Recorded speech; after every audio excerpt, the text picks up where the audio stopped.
Bitcoin does not exist as a company. It is not an entity that is controlled by a handful of people other than a distributed set of coders, half of which are known, but many of which are anonymous. And so this is my point, is that it is uncontrollable. It has already been a thing in which the genie has been let out of the bottle. You cannot get it back in. And so the IRS has no place to go to. Now, what could they do? They could implement all kinds of very difficult ways in which you deal with, exchanging it, treating it like an asset. They could shut the exchanges down tomorrow if they wanted to. No, it'll just happen like it did before.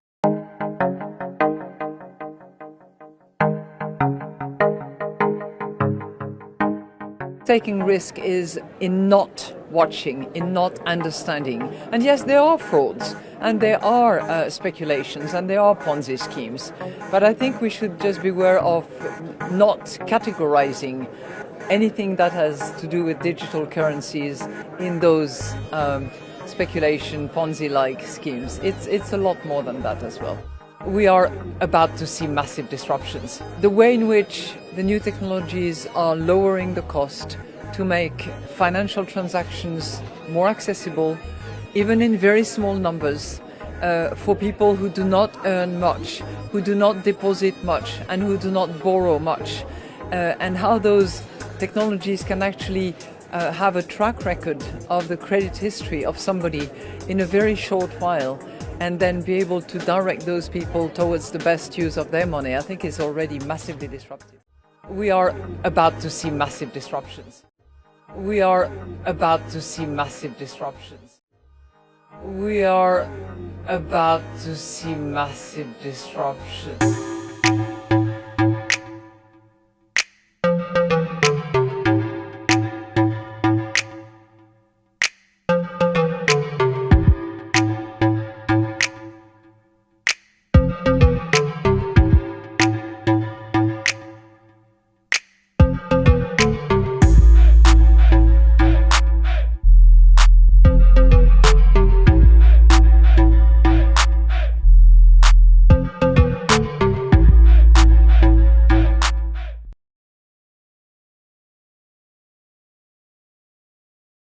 If you're confused by the difference between the International Monetary Fund, the IMF, and the World Bank, well, you're not the only one. Famed economist John Maynard Keynes, who was a founding father of both institutions, said that he was confused just by their names. The IMF and the World Bank are closely linked. So close that their headquarters are across the street from each other here in Washington. So what's the difference between them? It all started at this hotel in New Hampshire in July 1944, where 44 countries gathered for the Bretton Woods Conference. The goal of the conference was to agree on a new framework for the international monetary system, which is the rules and institutions that keep the global economy running smoothly. After World War II, most people agreed that the old system had failed. It had seen the Great Depression, unfair trade policies, and unstable currencies. After 3 weeks of heated negotiations at Bretton Woods, especially between Keynes, who was representing the United Kingdom, and Harry Dexter White, the U.S. Treasury representative, a deal was reached. The agreement created the IMF and the International Bank for Reconstruction and Development, soon to be known as the World Bank. Each institution was given a distinct role. The IMF's job was to oversee a system of fixed exchange rates, which tied the value of a country's currency to the US dollar, which was pegged to gold. The main purpose of this was to make sure exchange rates stayed stable to encourage global trade. The IMF was also tasked with providing short-term loans to countries struggling to pay their debts. Meanwhile, the main goal of the World Bank was to give financial assistance to countries, mainly in Europe, that needed to rebuild after the war. The roles of both the IMF and the World Bank have changed a lot since the days of Bretton Woods. President Nixon unpegged the US dollar from gold in 1971, essentially dissolving the fixed exchange rate system that the IMF oversaw. Since then, the IMF has taken on a bigger role fighting financial crises around the world. It keeps tabs on the global economy and puts economic policies in place in member countries. The World Bank focuses its efforts on development and reducing poverty. It provides funding and resources in projects in some of the poorest countries in the world. Both institutions include 189 member countries, but the IMF has around 2,700 employees, compared to the World Bank staff of 10,000. The IMF is funded mainly by quotas, basically subscription fees from member countries. It receives around $675 billion in quotas, with the US, Japan, China, and Germany contributing the most. The World Bank is financed mostly by issuing bonds to global investors. The group's lending commitments reached nearly $59 billion in fiscal year 2017. The IMF has committed $160 billion under its current lending arrangements. Today, the IMF's biggest borrowers include Greece, Ukraine, Portugal, and Pakistan. The places where the World Bank is running the most projects are in Africa and East Asia. One thing the IMF and the World Bank have in common is that they both have some opponents. Critics point to the conditions attached to their loans, saying they don't always address the specific economic issues within a country. The IMF has come under fire for continuing to bail out Greece, even as the country has failed to clean up its finances. Human rights groups have criticized the World Bank for ignoring the environmental and social impacts of some of its projects in countries like Ethiopia or Myanmar. But the IMF and the World Bank say they promote global economic stability.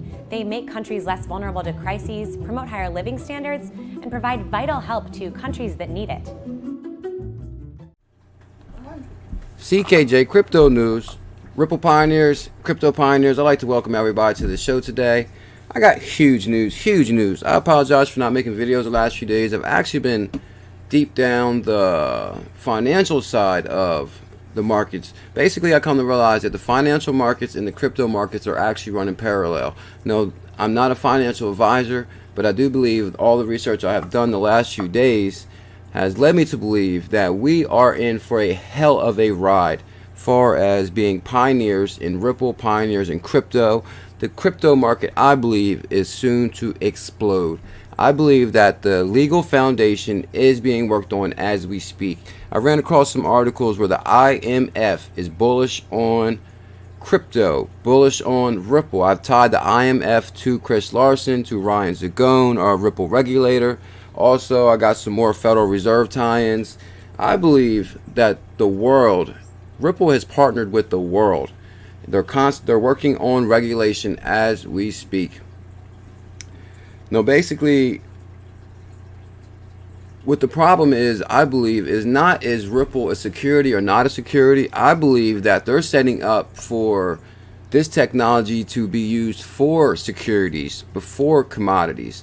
I believe that they're going to lay the legal framework for this technology to handle securities and commodities, derivatives. Let's get this show started. Don't forget, you can follow me on Twitter at CKJ at CKJ Crypto News. And this is actually the first clip that actually brought me to this article. The International Monetary Fund has engaged Ripple in discussion by including them as a member of their high-level advisory group. The group will provide advice to help IMF, if you're not familiar with the IMF, I've been only doing a little bit of research on them the last 2 or 3 days, so I could leave a lot of stuff out. I will have more information soon. But the IMF is the International Monetary Fund. And what I have seen from them is, for example, when we had the 2008 financial crisis where financial institutions were getting bailouts from the government, this institution bails out countries. It bails out countries. So this is huge. This is a huge organization. I'm starting to tie in Ripple, like I said, to Federal Reserve, now to the IMF. I'm pretty sure there's going to be some World Bank tie-ins. This technology is unprecedented. Now, what I say is unprecedented is a word I learned at the law office when I used to work at the law office. Unprecedented is the first time something happens. If it's the first time something happens, then it makes case law. Case law is a huge accomplishment in the legal world. Now, you can actually use that term unprecedented for this financial world too, because this blockchain technology is amazing. So, the IMF deepens its understanding of fintech issues. So that actually, this right here is what actually started me digging into the IMF a little bit.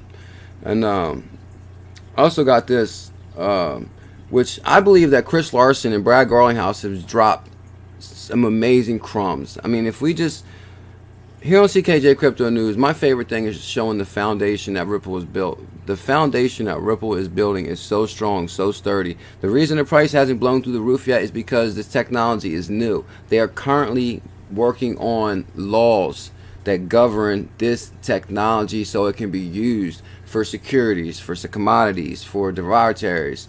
You know, the wheat, the sale of wheat and gold and cattle is huge. It's also it's what the economy is built off of, and this whole institution will be powered by Ripple.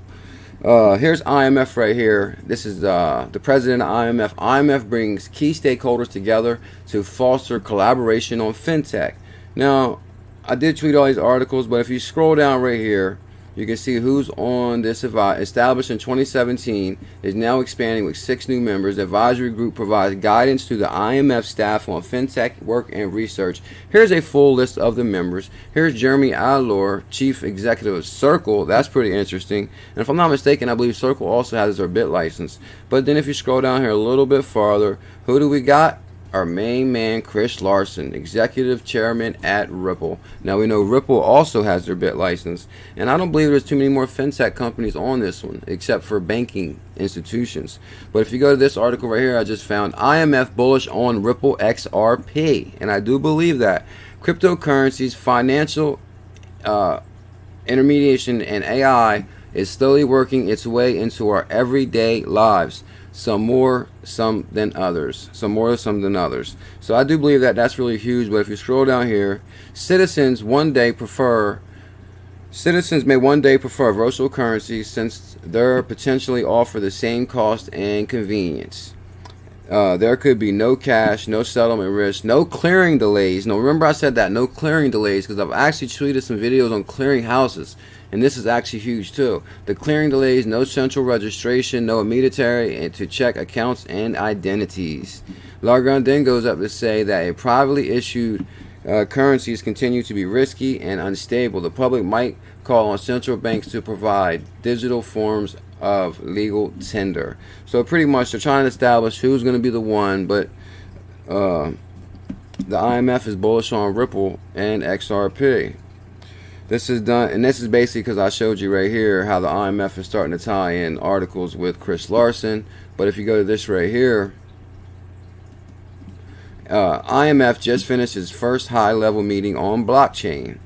And actually, if you look at this picture, who do you see right here in the back of this picture? There's Ryan Zagone, our Ripple regulator. Now, this is huge. I mean, come on, crypto pioneers. Let's start putting the pieces together here. We got Ryan Zagone, who's working with the IMF now. We got Ryan Zagone that's on the Faster Payments Task Force. We got Ryan Zagone that's on the steering committee. We got Ryan Zagone that's on BAF, Bankers of Futures. We got Ryan Zagone working with the UN. We got Ryan Zagone working with Bill Gates.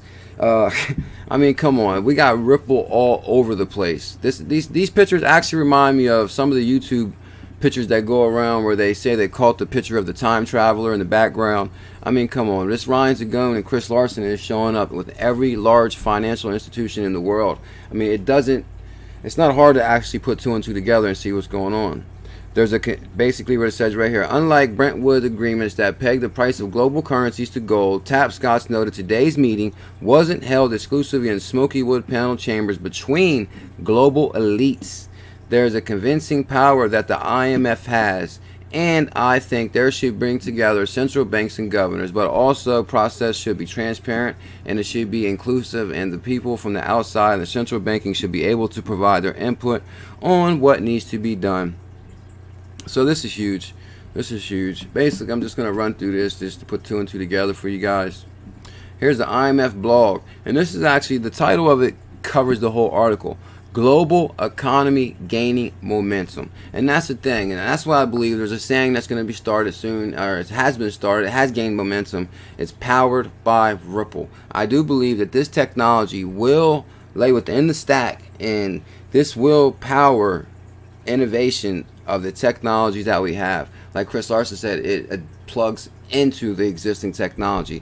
There's not much to change to utilize this technology. Now, this brings us into the Federal Reserve part. This is right here is from David Mills. He works at the Federal Reserve, and they're starting to take a serious look at distributed ledger technology and payments and clearing and settlements. Now, actually, this Federal Reserve meeting right here in D.C. is actually held right next to the IMF building, which is in D.C. If you guys do a little bit of research on IMF, I mean, talk about rabbit hole.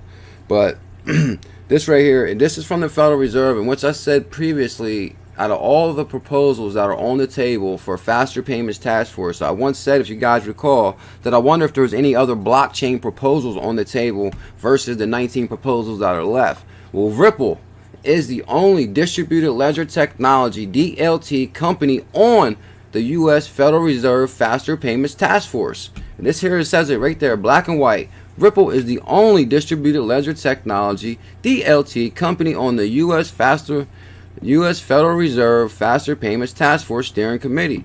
Of course, DLT may not be the only solution, like I said, for the people that says it hasn't been chosen yet, and being on the steering committee does not itself guarantee adoption. Of course it doesn't.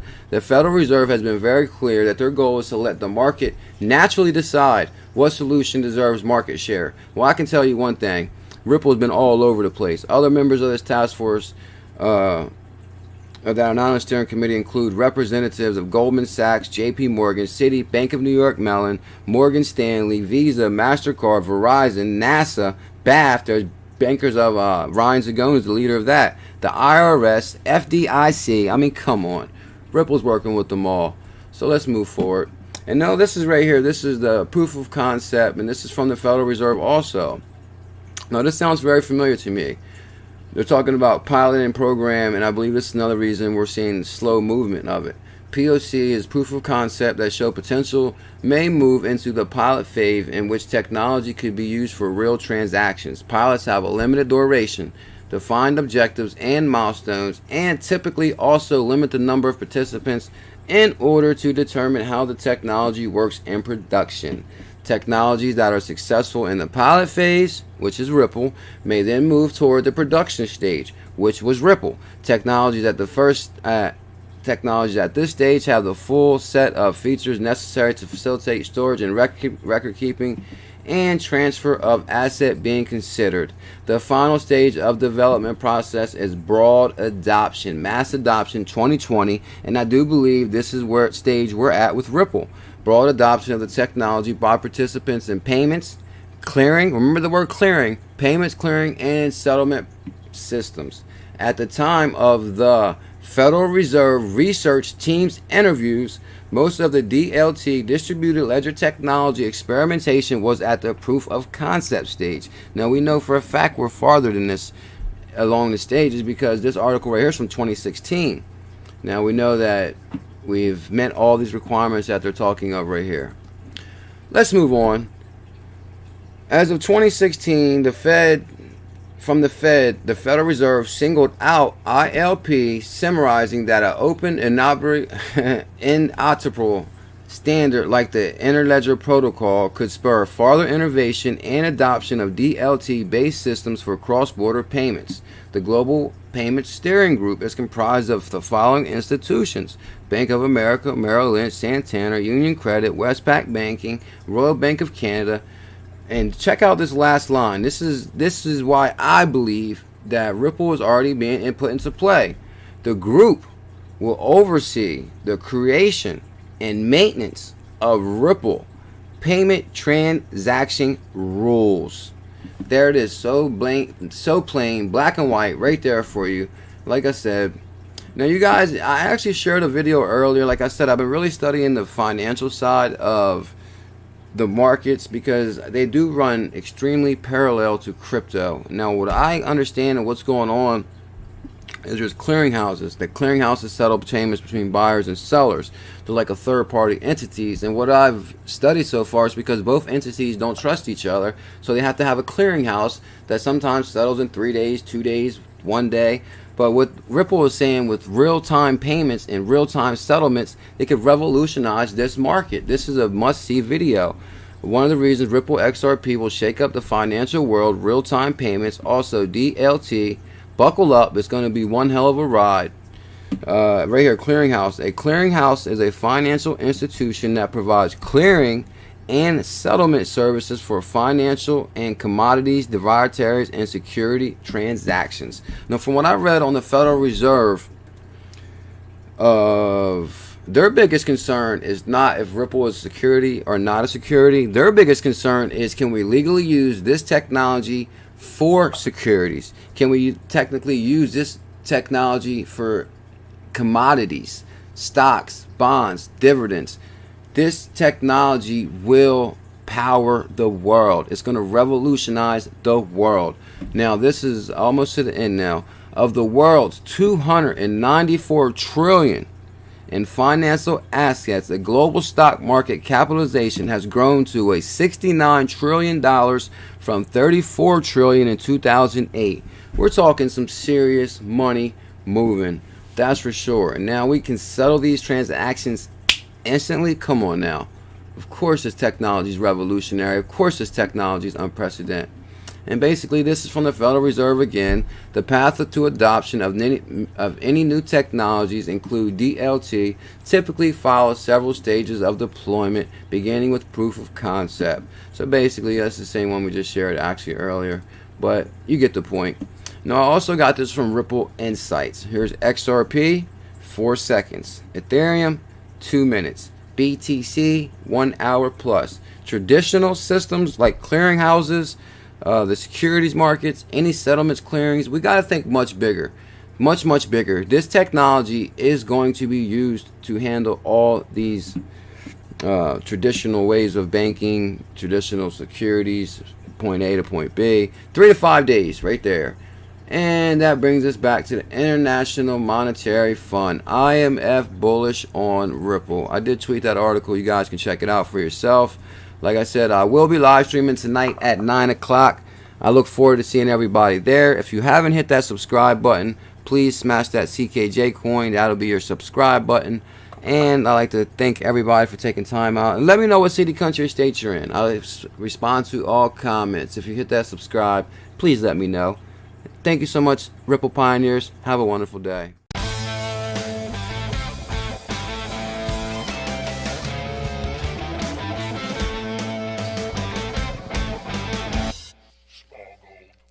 Hello and welcome to another episode of the Small Gold Speculation Series. Today we're going to talk about what do Christine Lagarde's comments yesterday at the Bank of England regarding cryptocurrencies and the future of central banking mean. So yesterday, IMF head Lagarde touted cryptocurrencies. Speaking at the Bank of England, she touted the advantages of cryptocurrencies. We're going to go through some of the ones she mentioned. She urged policymakers not to dismiss virtual currencies as they may give existing currencies and monetary policy a run for their money. She also hinted that the SDR may have an interesting future life, and she suggested, this is part of the speculation, that digital currencies could potentially join the SDR in the future. And she opined as to whether monetary policy will survive the advent of digital currencies.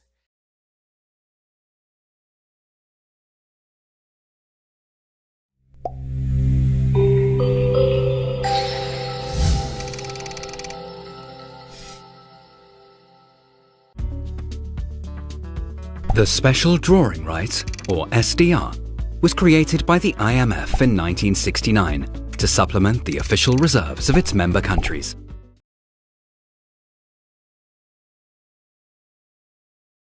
Special Drawing Right, or SDR, was created by the IMF in 1969 to supplement the official reserves of its member countries.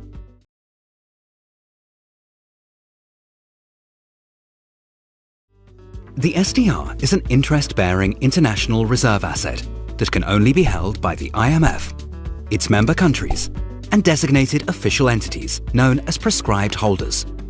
In addition to this role, the SDR serves as the unit of account of the IMF and several other international organizations. The IMF's financing arrangements with its member countries are denominated in SDRs. The value and yield of the SDR are defined using a basket of major currencies, which are selected due to their importance in the world's trading and financial systems. The SDR value is calculated daily while its interest rate is determined on a weekly basis. The IMF Executive Board reviews the composition of the SDR basket every 5 years. This composition is revised to reflect major changes in the roles of various currencies in the world economy, and thus to enhance the attractiveness of the SDR as a reserve asset. In its most recent review in 2015, the board expanded the basket to include a fifth currency, the Chinese renminbi. The basket will now include the US dollar, euro, Chinese renminbi, Japanese yen, and pound sterling. SDRs are allocated to members in proportion to their IMF quotas and relative economic standing in the world economy. Every 5 years, the IMF reviews whether there is a global need for additional international reserves to justify a new allocation of SDRs. The most recent and by far the largest allocation took place in 2009 as part of the response to the global financial crisis. Currently, the amount of SDRs stands at over 204 billion. These allocations provide each member with on-demand access to freely usable currencies. Members can exchange SDRs for freely usable currencies from other members to meet a balance of payments need. Well, it's a good question. I think the highest friction points are going to be where you're going to get the most dog food. I'm going to work on that. The area where you're going to get the most engagement and velocity are the areas where today you have the most friction. And, you know, when we think about our priority customers, it isn't a Euro-US problem, right? Or US dollar-Euro problem. Now, on the other hand, and you know, another thing I mentioned to David backstage, I was in talking to one of the largest global money center banks on the planet, and I was talking about our primary products, fiat to fiat, called Xcurrent. And this guy kind of interrupts me. He's like, yeah, that's nice, but I have a problem settling into Peru. Can I use XRP to help me settle into Peru? And honestly, I was like, holy shit. Like, you know, he's the biggest banks in the world who has more liquidity than almost anybody out there. And I'm not even trying to talk to him about crypto and digital assets. I'm trying to talk to him about the core of fiat to fiat. And you know, he's already looking ahead and realizing that, look, this is something that could help me solve a problem in Peru. And I don't want to necessarily hold currency in Peru from an inflation point of view or a regulatory risk point of view, compliance risk. So they're looking for other solutions. And again, if you solve a real problem for real customers, it's going to work out. Well, CCTV's Gao Shi spoke to Christine Lagarde, the managing director of the IMF. He started by asking her about the significance of the RMB's inclusion. First of all, it's now considered a freely usable international currency. And this is really a milestone. It's historical for many reasons. First of all, it is the first time that the basket of currencies that determine the value of the SDR is expanded. In the past, it has reduced. First time it is expanded. It's the first time that we admit a new currency since the euro. And I think it's critically important for China and for the international monetary system as well. It's part and parcel of the most important currencies in the world. That's really what it means, first of all. Second, it's included in that very exclusive club that define the special drawing right. And, you know, that's in and of itself an indication of the role played by China as an economy, by the renminbi as a currency that is used for international transactions, of the importance that the international community attributes to the renminbi. So it's a consecration, if you will, of the major developments, the major reforms that have been accomplished over the last few years by the Chinese economy.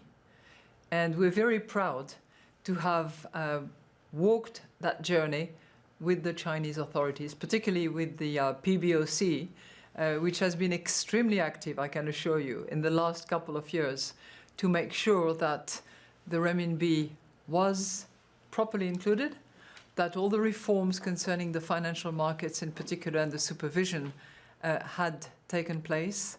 And we are gratified for all this work that was put into it. you know, the Chinese authority has been taking a series of reform to pushing the internationalization of RMB. Then let's say if the full mark is 100, how you would score their job? You know, if I take all the reforms that have been conducted, the compressed time within which they did it, the excellency of our cooperation, the ranking is very high. You know, nothing and nobody is perfect in this world, but I would rank in the top 10%. What exactly the world may benefit from a more globalized RMB in your mind? Well, first of all, it's a currency that actually denominates the value of various bonds, various portfolios.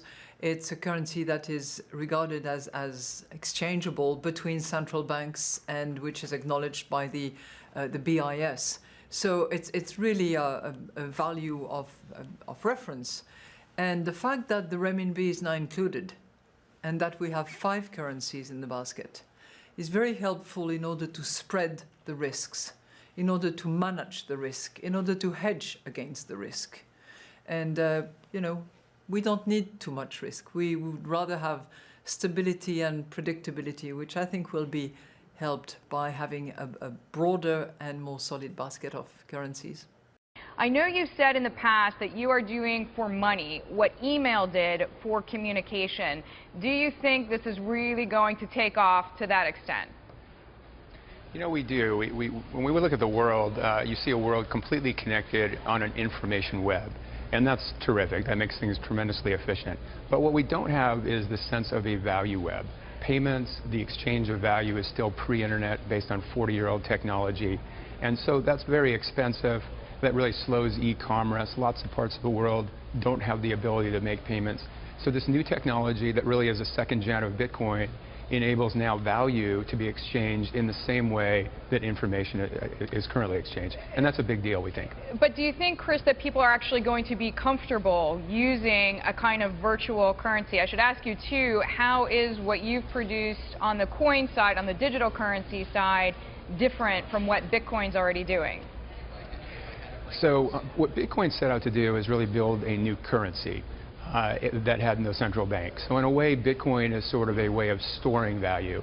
Ripple is a completely different idea. We're using the same breakthrough technology, but we're using it to build a currency-agnostic value exchange or value web. So you actually don't need to adopt a new virtual currency to use Ripple. You can use it with dollars, euro, yuan, real, anything you like. We have a math-based currency built into Ripple that is like Bitcoin, but it really functions as an enabler. So we think most people will use Ripple using their existing things of value like dollars or euro or yen. So to what extent, Chris, are you seeing pushback? I know one of the companies that you risk taking market share from is a company such as Western Union. I mean, this is a pretty regulated space. To what extent are you facing headwinds like that? So you're absolutely right. I mean, you know, law enforcement regulators are right to be concerned about any new technology, but we worked a lot with law enforcement. We were just in D.C. This week, for example. We work with Promontory Financial. So we think that regulators will, if you can express the potential of these to really help business and commerce, and at the same time show that they're actually more transparent systems for catching the bad guys and eliminating bad things that can happen with financial systems, we think that's a win-win, and we think that that is the case with these new exciting technologies. On June 30th, 2015, Greece missed a major loan repayment deadline to the International Monetary Fund. The IMF provided 32 billion euros in emergency loans to keep the Greek economy from collapsing. So why did the IMF take a risk on such an unstable economy? And what exactly is the IMF? The IMF was created alongside the World Bank in 1945 as overlapping finance arms of the United Nations. The World Bank focuses on financing and investing in developing countries, as well as eliminating poverty. The IMF primarily monitors exchange rates, stabilizes international monetary systems, and fosters global financial cooperation. Since World War II, the world's economies have become interdependent on each other through trade and investment. While this helps strengthen the global financial system, it also creates weaknesses in the economic chain. When an unforeseeable crisis like a recession or natural disaster destabilizes one nation's economy, that can severely affect dependent countries. The balancing force of the IMF prevents any potential domino effect in collapsing economies. The IMF is one of several global banks that provides loans to troubled economies to promote a stable world economy. The IMF and its sister organization, the World Bank, tend to serve more Western interests, like the US and the EU, while other global banks, like the New Development Bank and the Asian Infrastructure Investment Bank, serve Chinese and Russian interests more. In total, the IMF has 188 member states. After the global financial crisis of 2008, African countries were hit hard.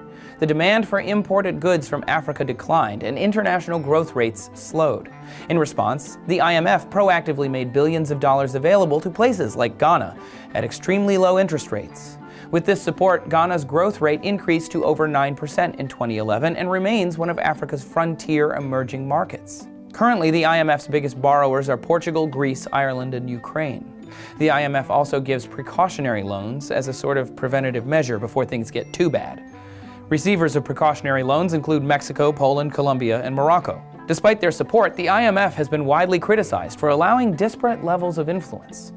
This is because member nations which invest more money in the IMF get more voting rights. The US comprises nearly a fifth of all available votes because they are the largest contributor.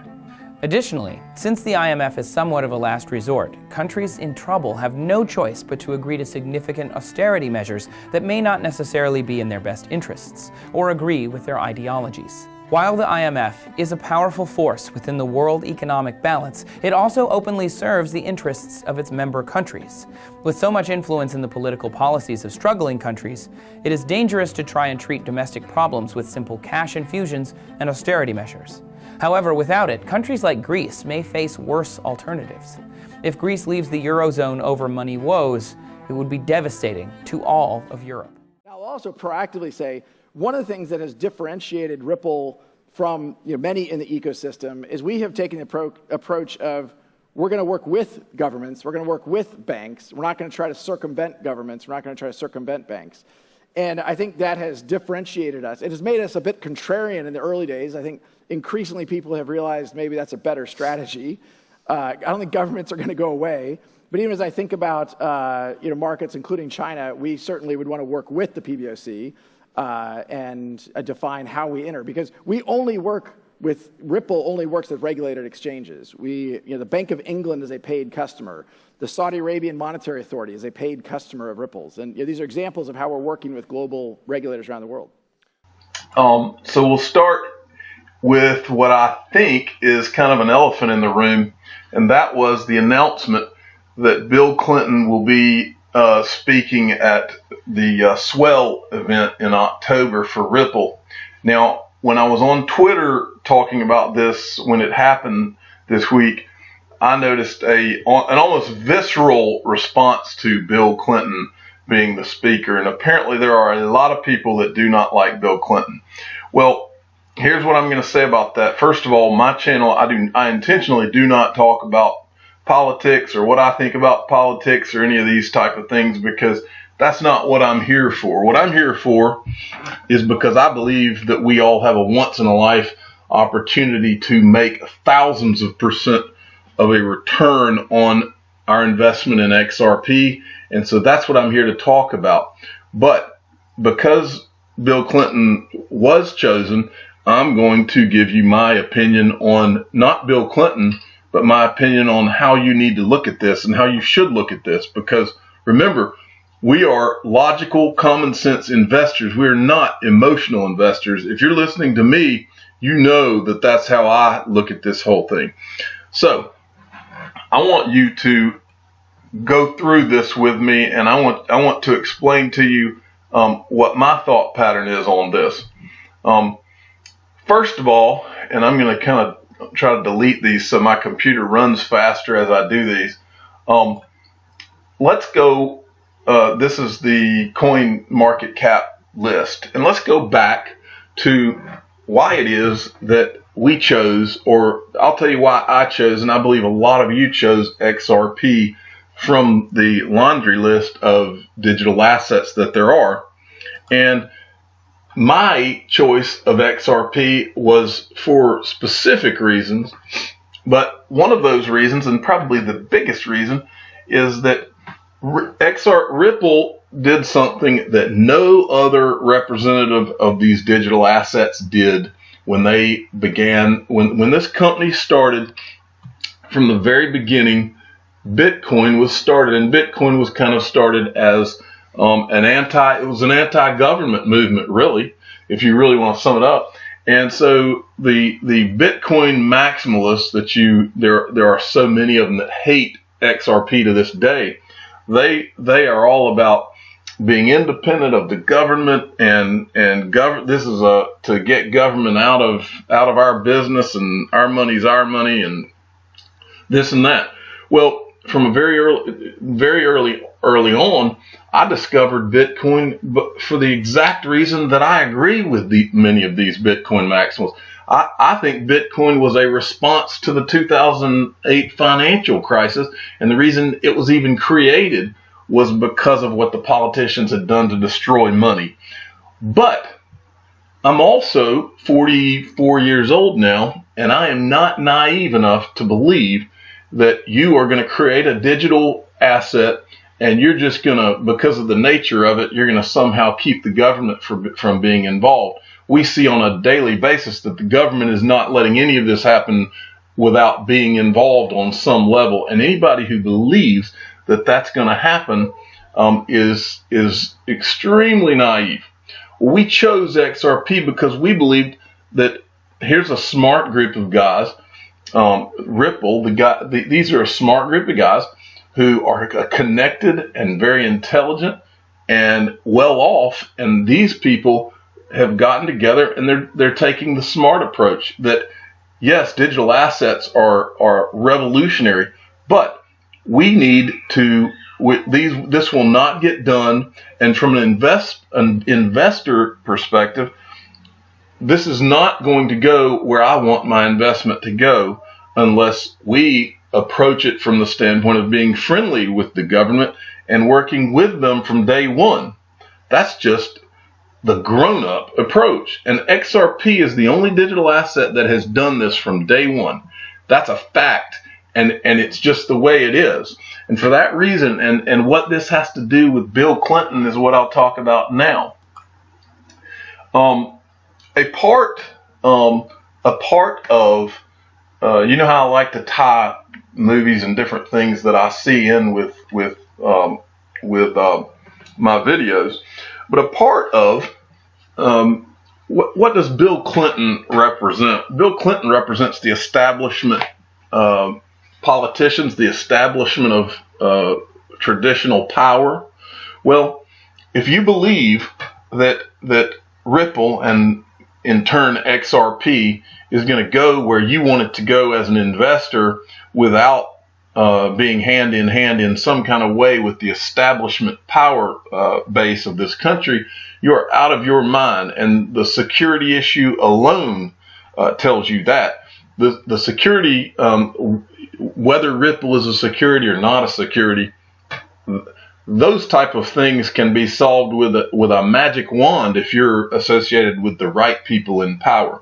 I want to illustrate this with a movie I watched recently, which is a great movie called American Made. It was a Tom Cruise movie, and there's a scene in that movie where Tom Cruise, who, if you haven't seen the movie, and I'm not going to spoil it for you, but I'll give you the general premise. Tom Cruise was a pilot, and the CIA hired him to do reconnaissance missions, and he was taking photos, and then that led to the Pablo Escobar turning him into a guy that would, while he's doing his he found out he was working for the CIA. He also began running drugs for Pablo Escobar, and then he began running guns for the U.S. government, and it was a big, huge mess. The guy had stockpiles of cash, and eventually he got arrested, and this is the arrest scene that you're looking at here. Great movie. Go watch the movie. It's awesome. But this is the arrest scene. But there's a scene in this. He lived in Arkansas when he got arrested, and you can see in this scene he got arrested by, I mean, there were all sorts of law enforcement arms involved, such as the FBI, the DEA, and the state troopers, I believe, were also involved. But there's a scene where the district attorney is telling him, "I've got you. You're dead to rights." And all of a sudden, she gets a phone call, and the phone call came from none other than Bill Clinton, who was the governor of Arkansas at the time. And while the phone call is going on, there's a scene where Tom Cruise is talking to all these DEA agents and FBI agents and state troopers, and he's telling them, if you guys will just let me go, I'll buy you all Cadillacs. And it's a kind of funny scene. And then the district attorney walks out and to tell him that Bill Clinton, he doesn't tell him this, but basically Bill Clinton lets him go. Doesn't let him go, but puts him in the custody of these people, and he ends up at the White House of all places because he was I guess he knew too much. But the point is that a phone call was made, and the point I'm making to you is that we as Ripple holders, we are affiliated with something huge, and I've said it time and time again. And we are in the club. We are associated with. The company we're associated with is associated with people who can make phone calls and get your kid into Harvard. These kind of people. These are the kind of people that we're going to, as investors, these are the kind of people you want to be associated with to get to where we know we're going to get. And it's a great thing. Whether you like Bill Clinton or don't like Bill Clinton is irrelevant. This is something that many of you probably know about, and many of you don't. But there is and I don't want to get Alex Jones on you, or a tinfoil hat on you, but there is a thing called the Bilderberg Group.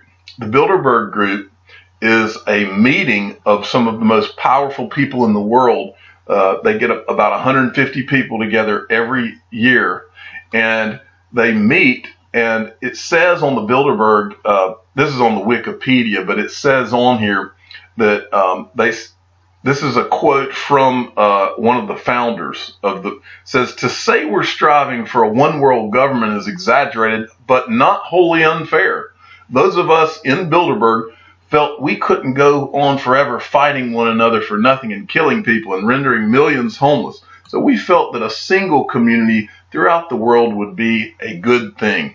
Well, the reason I bring up the Bilderberg Group is for two reasons. The first reason is to tell you that there are very, very powerful people, well-connected people who run the world, and these are the people that Ripple is and will have to be affiliated with to turn the financial world upside down, which is what Ripple conquering Swift and XRP taking over will involve. And I also wanted to mention to you that guess who is on the list of Bilderberg participants over the last few years? Two people are on the list that you might find interesting. One is this year's swell speaker, Bill Clinton. He has attended Bilderberg. Another, which is also interesting, is Ben Bernanke, who was last year's swell speaker. And these are the kind of things that you need to know. I've kind of scanned the list. The people on this list are people like prime ministers. I mean, they're big people, really important people, financial people, huge, important people. One of them works at Santander, which is one of Ripple's partners, just as an aside. Pulled this because this illustrates the point as well. A Gallup poll that was 75% of U.S. investors think Bitcoin is very risky. Well, of course they do, because the powers that be for the last 6 months have tried to make them feel like it's very risky so that they could park their money in this. And so if you look down here, this is what I wanted to show you that's so huge here. Because I've told you before, you're in the first inning of a 9-inning game as an investor in XRP right now. Well, you might be like in the first half of the first inning. It says a poll conducted by Gallup and Wells Fargo asked U.S.-based investors about their views on Bitcoin, finding that just 2% currently own any, and more than 70% have no interest in ever buying Bitcoin. A further 26% are intrigued but do not plan to purchase any in the near future, the poll found. Well, this number right here is fascinating to me. In the United States, your average investor 2% of them are currently invested in Bitcoin. Do you know what that means for XRP? I discovered Bitcoin first because it's the first thing that I heard about, and you did too, most likely. But we put our money in Bitcoin, and right quick we said, whoa, are there any other ones that are smarter digital assets? And we found XRP, which was and is. But if 2% of the U.S. investors are in Bitcoin, do you know what that means for XRP? That means that maybe 0.5% or 0.1% are in XRP. That's how much money there is to come that's going to be lopped on top of your investment to drive your price up. You should know that. Okay, on to the next. Now, my Twitter guys were on fire this weekend, and I just found a new Twitter guy that I like. His name's Crypto Joe, at Dave_Jones_02. And this tweet that he did caught my attention. I really like this. He says, Swift handles $5 trillion in payments every single day, or 1.25 quadrillion each year. If Ripple captures 1% of that market, it handles $50 billion a day. That's a 200 times increase from today's 24-hour XRP volume. And that's just one use case. Let that sink in. Now, I love that because, like he's saying, this is just the Swift aspect of things. I mean, this doesn't include any of the other hundreds of use cases that XRP is going to have over time. So then we have this Yahoo Finance, which is the Yahoo Finance Hong Kong, and it says 23% will consider investing in virtual currency as an investment hedging tool to counter economic reversal. Now on this right here is huge, and this is one of those things that I see as one of the most huge potential things for the digital asset market. And what that is I believe that the 2008 financial crisis, I believe that absolutely nothing was done to fix what caused that. We've got more debt than we ever had. We've got the money printing never stopped. They held interest rates artificially low for way too long. We haven't had a recession in 10 years. Your average recession happens every 6 years. I believe, and the other thing that I mentioned is, as a result of all the money printing and the debt, and I would tell you to print this print it out and put it on your desktop. Never forget Cyprus, because what happened in Cyprus is when the government put them in so much debt that they couldn't handle it, Cyprus literally they declared a bank holiday. They shut down the banks and they shaved, it was something like 10% out of the bank accounts of the people who had bank accounts at that in the Cyprus banks. And the reason I tell you that is because that caused one of the largest spikes in Bitcoin that I've ever seen. And that was back, I believe it was in 2013. You can Google it. And the reason that relates to this is, it says right here, 23% will consider investing in virtual currency as an investment hedging tool to counter economic reversal. Well, why would there be an economic reversal right now? Well, they're raising interest rates. Well, guess what? These countries have put the countries since the financial crisis are all in more debt than they ever were, by 10 times or more in many cases. So what happens when you raise interest rates when debt is that? Well, the debt, to carry the debt, it costs the governments more, and then they go into more debt. It's a snowball. Well, what is their eventual solution to that? Bailouts, bail-in, which is what they called the Cyprus thing. Where's the money going to go? Where are people who are responsible people, savers? Where are they going to see that their money could go when the governments of the world who have been irresponsible start trying to tax the people or take their money or bailouts? Where will that money flee? Well, it's a very good chance that money will do exactly what Bitcoin did when the Cyprus thing happened, and it will go into cryptocurrencies, because cryptocurrencies, most of them are deflationary, where they go up, and they're going to go up when situations like that happen. And the reason is because they can't print any more of it. Bitcoin, they can't print any more of it. Well, XRP, they can't print any more of it. It is what it is. In fact, most of these are being burned on top of that. So this is a huge piece of news. And by the way, I didn't mention, this is from one of my favorite Twitter guys, at C3_Nick. You've got to follow him if you haven't already. I want to talk a little bit about digitalization because we were here for the digitalization panel. We had a lot of interest from our Facebook viewers, of course. And one question is, how can digitalization actually help curb corruption? Is that something that the IMF is looking at? We're looking at digitalization for ourselves to improve our efficiency, number one, and we're looking at digitalization to see where it can help governments who are raising revenue and spending revenue. And there's no question that it does help. There are a few examples that are well known, where whenever you use suddenly digital payment mechanisms, you realize that a lot of money suddenly surfaces, which was undisclosed, which was paid through intermediaries, which was navigating in troubled waters. So digital, to the extent that it cuts out the middleman, to the extent that it brings money to the surface of the transaction, is extremely helpful. When governments use digital extensively, they gain efficiency. There are very famous examples. Estonia, which is a very small country, but which is 100% digital, has probably one of the highest efficiency ratios in the world. Now, I don't want to be, excessively optimistic about digital, because digital can be used both ways. If you look at what's happened and what is happening on the dark web, sometimes using some funny devices that borrow from digital technologies, you see some very bad bargains and very bad trade taking place. So it has to be used efficiently, it has to be used for good, but no technology is going to fix everything unless it is used with a purpose, and that purpose has to be good. I wanted to also ask you about your comments, which made a lot of waves last week on Bitcoin. You said could ultimately give central banks a run for their money. Mm-hmm. So with countries like China and Korea this week cracking down, is that a mistake not to embrace it?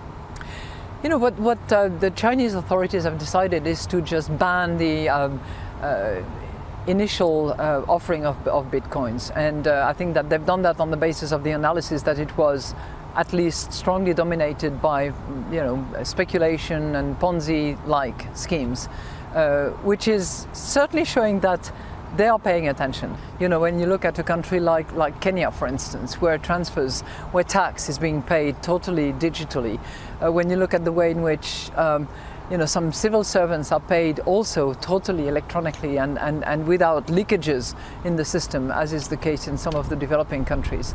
When I look at my own country, where all transactions between my compatriots and the Treasury Department is all now on digital support. I think there are massive changes taking place at the moment, which everybody needs to be attentive to. Would you ever buy any for yourself? No, I didn't, and it's too expensive for me at the moment. Christine Lagarde, headline, Bitcoin is too expensive at the moment.